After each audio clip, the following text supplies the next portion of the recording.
You're being so much like your father. Do not compare me to my father. I didn't compare you to him. I said you were acting like him. You're exactly like your mother. Everything you're complaining about her, you're doing.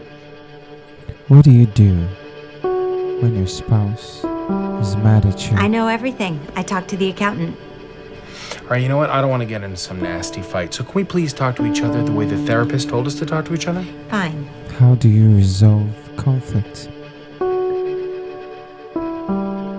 You think you found some better opposite guy than me, and in a few years, you rebel against him because you need to have your voice. But you don't want a voice. You just want to fucking complain about not having a voice. I think about being married to you, and that woman is a stranger to me.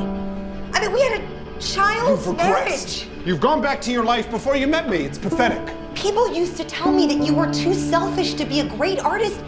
Is there a way to end this all? Sometimes I withhold truth, that is true, but it's only because I'm scared to death of your crazy-ass, illogical overreaction. What do I do in this situation? Let's say you're being annoyed by your wife or your girlfriend or something. You can open up that conversation with, "You're annoying me." Now, maybe that's me, maybe it's my fault, maybe I shouldn't be annoyed, and if it is me, I'd like to fix that. Yep. So please tell me it's me if you think Well, you it's might want to even open it with the statement, not so much "you're annoying me," but the statement, "I'm annoyed."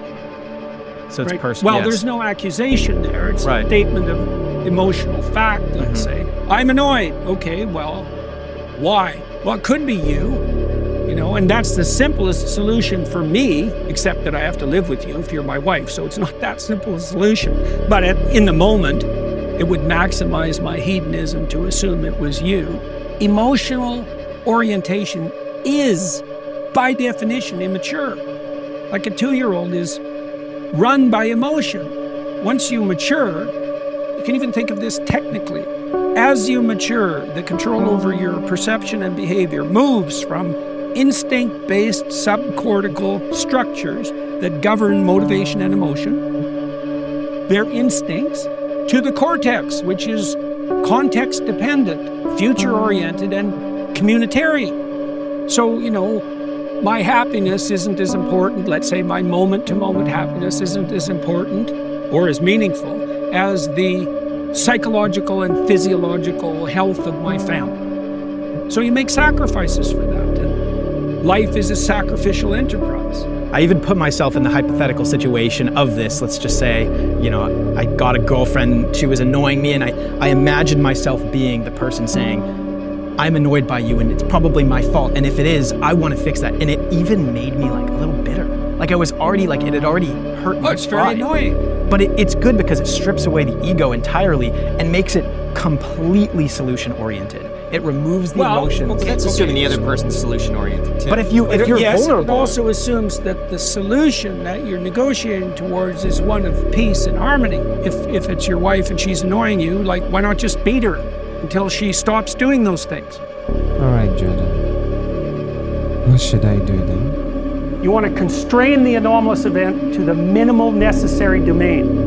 It's really, really important. You want to do that when you're arguing with your partner, which you'll do all the time. We have an argument. "Well, I should never have married you." It's no, that's not the first response.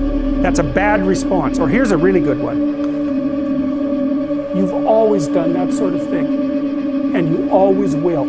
It's oh, good, great. It's the only answer to that is to hit someone. Because you're done, right? You're like that, you've always been like that. There isn't a chance that you could be repaired, and none of it is acceptable. It's the person's gonna fight with you right away, because what else are they gonna do? You used me so you could get out of LA. I didn't use you. You did, and then you blamed me for it. You always made me aware of what I was doing wrong, how I was falling short. Life with you was joyless.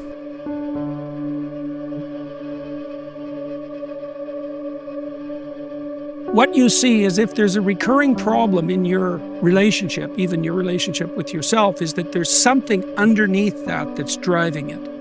And unpacking that is a journey into hell. That's why people don't do it. If you have a problem in your marriage, that's a real problem, and you delve into it, it's like surgery for an infection. You'll get to the bottom of it. It will not be fun, and something seriously ugly is down there.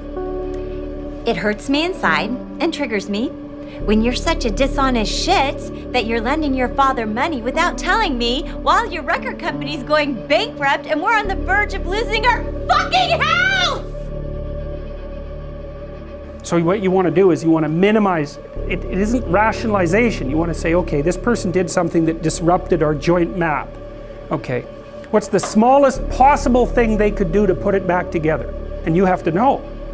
Well, we need to make a plan so you don't do it again. Or we need to have a discussion so that you know that it wasn't a good thing to do. But I'm not going to go after your whole character. I'm going to say, when I come home